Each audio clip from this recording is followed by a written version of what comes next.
of demonstrative. That's the way that you pronounce that word. Demonstrative of just a solid Terran player who understands who understands that play style uh, better than I probably ever could. So I'm so happy to see JJH play right now. He is definitely making a fan out of me, the way that he's been playing these last two games. And we'll have to see if he's able to make another repeat performance. I'm very sure we're going to be seeing a Protoss for Team MxG, especially considering this map choice. It is going to be on Ohana, and I'll be very surprised if it's anything other than a Protoss. I agree with you on that.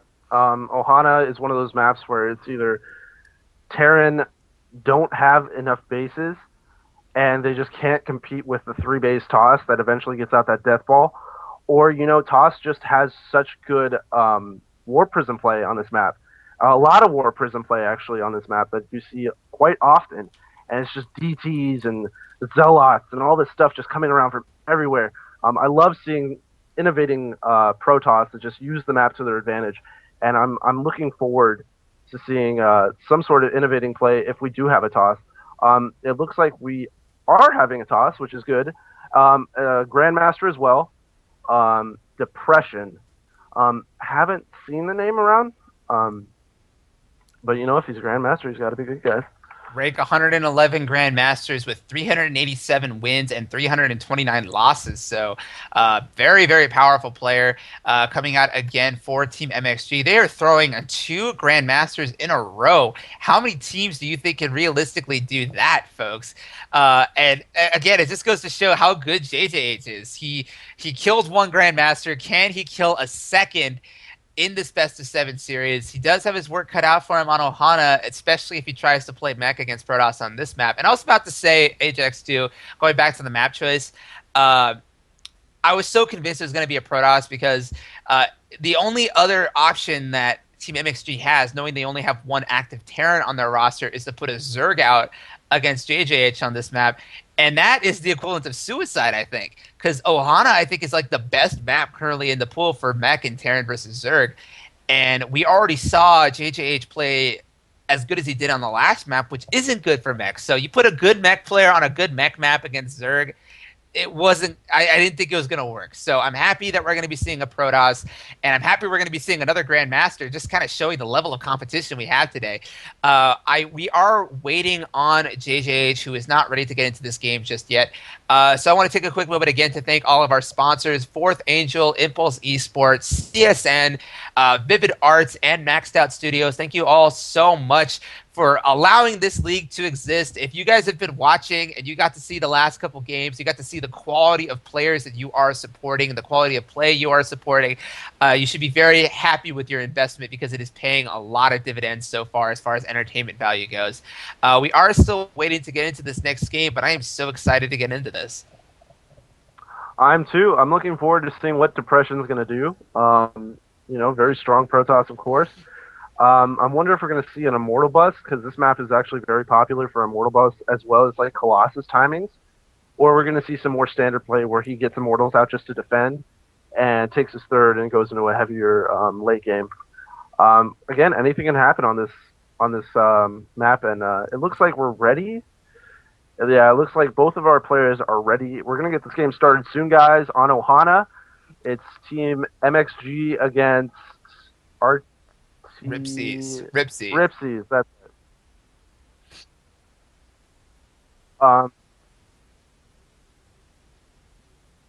We're having a little bit of complications with seeing who our player actually is because we hear apparently Huck has an account named Depression. So we're just seeing if we're having Huck play JJH here. I don't know. I think JJH might have been up for the challenge considering how he's been playing. But it would be interesting to see if what we see here is an actual professional player. Well, I mean, Ajax, I really hope it isn't because that isn't necessarily in the spirit of the ISTL.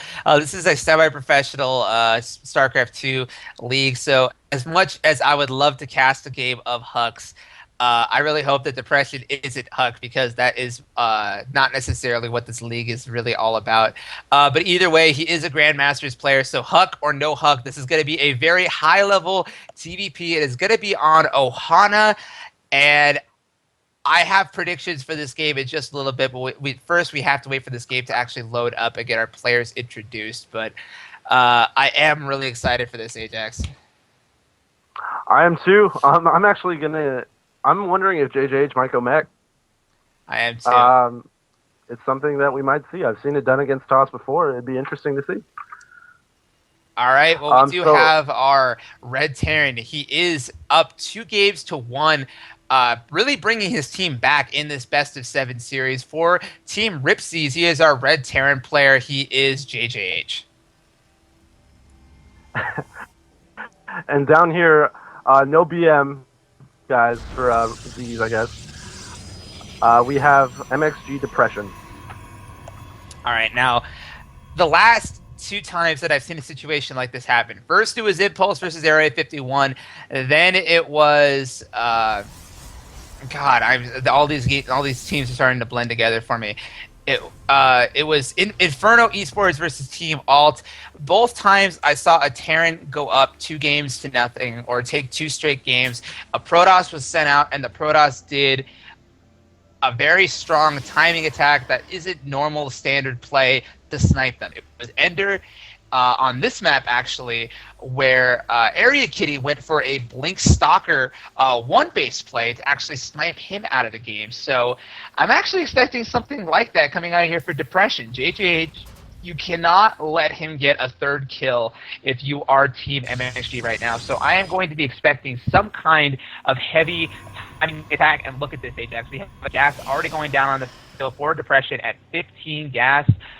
That is a little bit earlier than I normally see it. We have an earlier scout, too, coming out here for Depression. So these signs are kind of pointing that we are going to be seeing an aggressive play coming out of Depression in this game.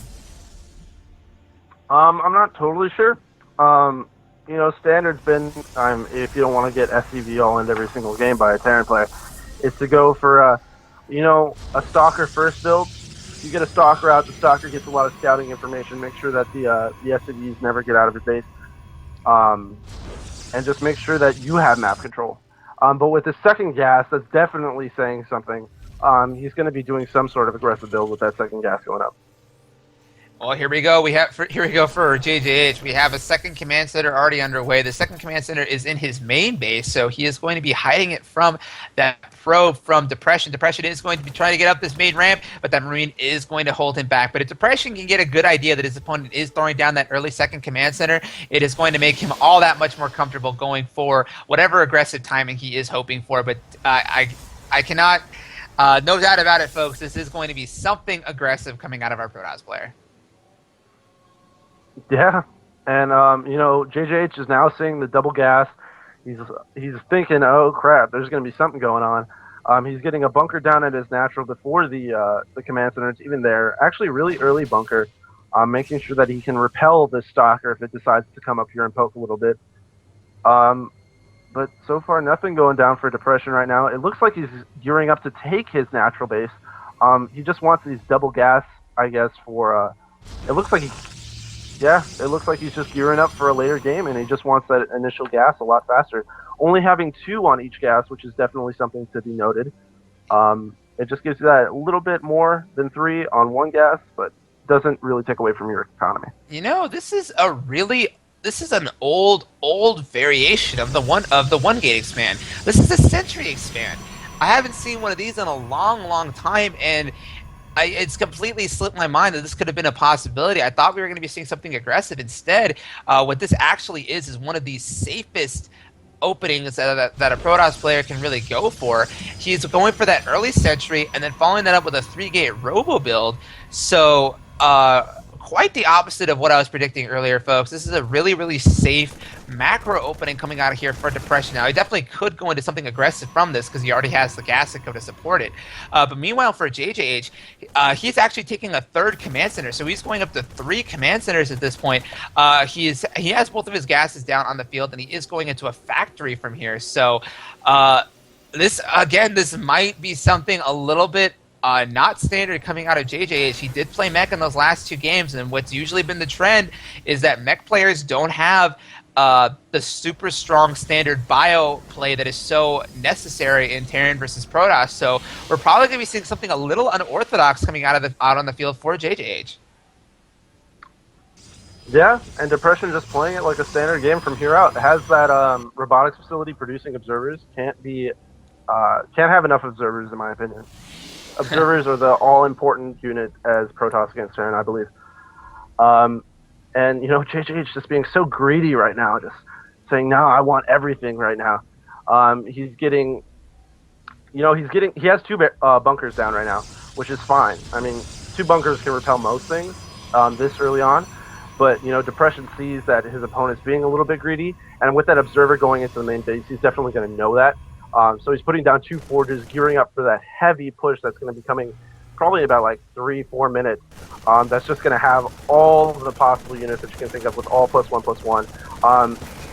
I'm surprised he isn't saving up for an immortal right now, because one immortal will do work if his opponent attacks him, and also do work on destructible rocks or anything really.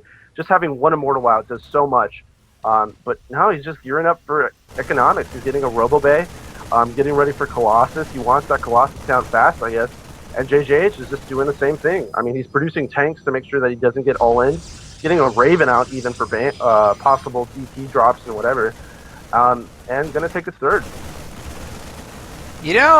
This is, like I said, an unorthodox build from Depression, or from JJH, but Depression is not, I think. All right, you know who I think this build reminds me a lot of? This build that Depression is going for reminds me a lot of StarTale's Squirtle. Kind of the way that he's been playing his Protoss versus Terran lately. He went for earlier gases and is going for earlier upgrades, but straight into a robotics base following that. So what this is going to do for Depression is open him up for a certain very powerful +1/+1 Colossus timing. And considering the fact that JJH is going for a super heavy Marine count, and even Blue Flame Hellions are going to be out on the field pretty soon too. Neither one of these units is going to be all that effective at countering the Colossus build that already is on the field, and we have 3 additional factories going down for JJH. So this is going to be mech. JJH is not disappointing us in our hope that we would be seeing mech against Protoss. But look at this build for Depression. This build is going to be so strong, especially considering what JJH is going for. JJH needs to start up heavy Viking production, and he needs to start it up now if he really wants to be able to hold off a potential timing attack that could be coming out of all of this. But then again, JJH being really greedy initially and getting that fast third command center is allowing him to do whatever he pleases really right now. It gave him such a huge economical boost early on that he's going to be able to keep up with his Protoss counterparts' economy right now. Even though his TOS opponent does have his third base up that's now just starting to mine, I feel that JJH is in good position. The fact that Depression, though, is getting those already +2 attack on the way and +2 armor, as soon as he gets charge lots, which he's researching right now as well, I've never seen mech work against charge lots. I'm not sure if my opinion is gonna be changed today though. I mean, all right. Here's the thing: we got double armory coming down on the field for JJH. We're probably not going to see very many siege tanks. This is probably going to be predominantly a Thor Hellion-based army. This is something Thorzane used to do a lot of when he was first coming out into the scene, but that was obviously before Thor's 250mm cannons were changed. But look at this decision by JJH. He is going for a Ghost Academy on top of this. This is a very well-timed out build for him. He's getting +1/+1, a Ghost Academy, a +1/+1 on his mech army, 2 Vikings at a time, 4 Hellions at a time are potentially able to be produced out of that. He's up to 3 bases, and this is going to be a very interesting unit composition for him, but it is going to be able to cover all angles. And I feel like JJH is doing exactly what he's done the past 2 games, and that's just sit contently on 3 bases. And he knows what his opponent's doing. He's been scanning a little bit all over the map. And I feel like he's preparing for what's going to be coming. There's a medevac going around the corner right now, trying to get in some economical damage. Actually surprised that he doesn't have any cannons, assuming that there would be drops. But yeah, Depression's just macroing up, getting ready for that huge push. And then afterwards, just following it up. Depression knows that he's not going to be facing super heavy buyout. When he got into the base earlier with an observer, he did see that there was already a factor down on the position, so he knows he wasn't going to be going against heavy buyout. But is he ready for these Blue Flame Hellion drops? These Blue Flame Hellion drops to do a lot of damage to the economy of Depression. There is some pretty nice probe splitting going off, allowing a majority of those probes to actually get away, but the Hellions are going to be able to actually get away themselves. So this is going to be free damage for our Terran player. He needs to get those Hellions out of there. He doesn't want to just give them away for nothing, and there goes the medevac.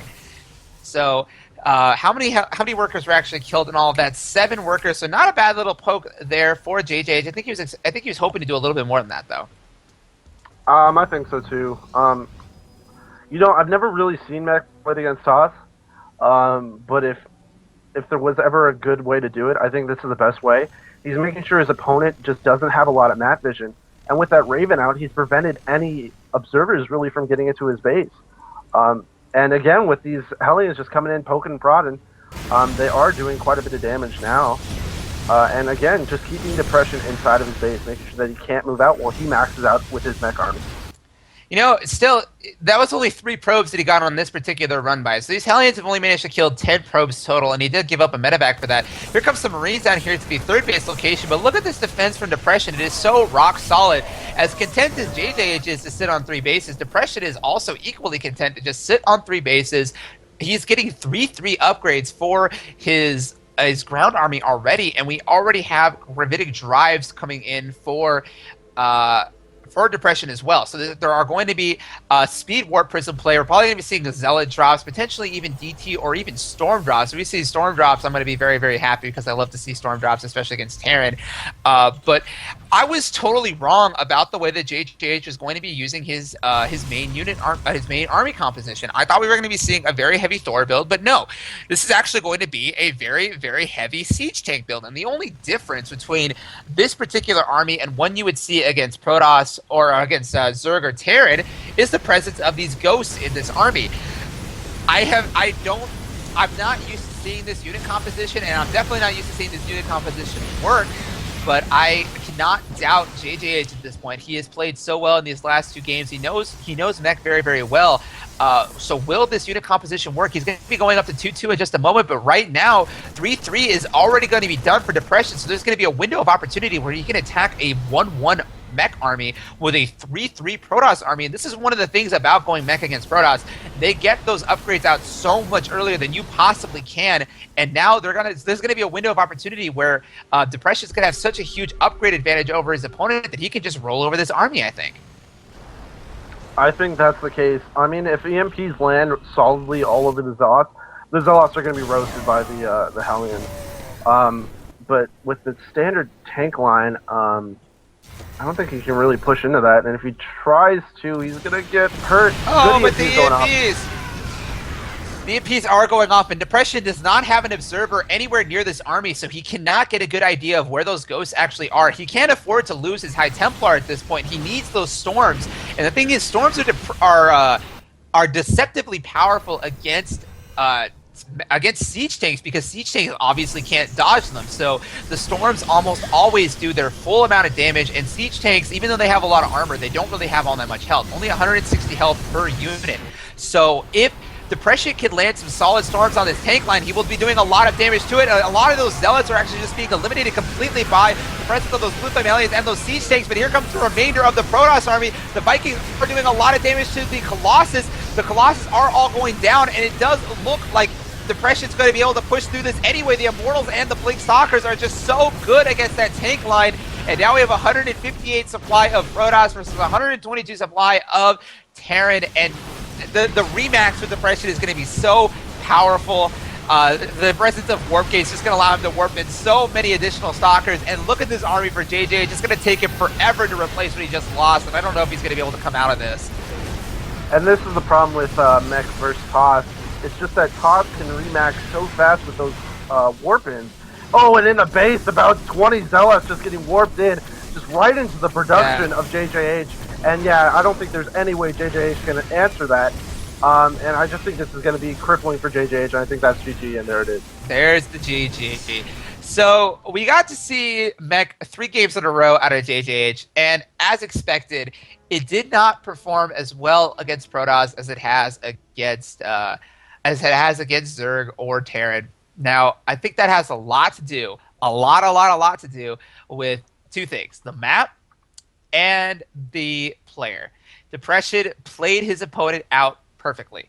He went for those upgrades so fast, understanding that there is only so many ways that JJH could really hurt him with the unit composition he was going for. And once those upgrades were done, it was 3-3 Protoss ground versus 1-1 mech. And all other things being equal, EMPs were landing on the Zealots, EMPs were landing on the Colossus, there were Vikings out of the field. All other things being equal, you can't go against 3-3 Protoss ground with 1-1 mech. It gets massacred, and that's exactly what happened. And just a very, very well played out game from Depression, really understanding his opponent after watching those first 2 games, and he was able to take complete advantage of it. So 2-2 tied up series. Depression is going to break his team back 2-2 in this series. So MxG, they have a pretty good position at this point, but Ripsies, they've got other strong Terran players. Do they have a strong bio player to complement the strong mech player we had just seen? I'm actually interested on what map they're going to choose and who they're going to send out. They saw their Terran player, who has done very well so far, go up against this TOS player and kind of get kicked to the curb, so to speak. Not necessarily badly, but it's just because what happened. It was just mech against TOS, and that doesn't really work all that well sometimes. So I'm interested in who they're going to choose to play against such a strong Protoss opponent. And now they get a good idea of what their Protoss opponent's going to be playing like. They see that he's going to go for a heavier standard play. He knew that his opponent was going to be kind of greedy. So he went for that heavier upgrades and all that stuff. So I'm interested in who they're going to choose and on what map they're going to choose.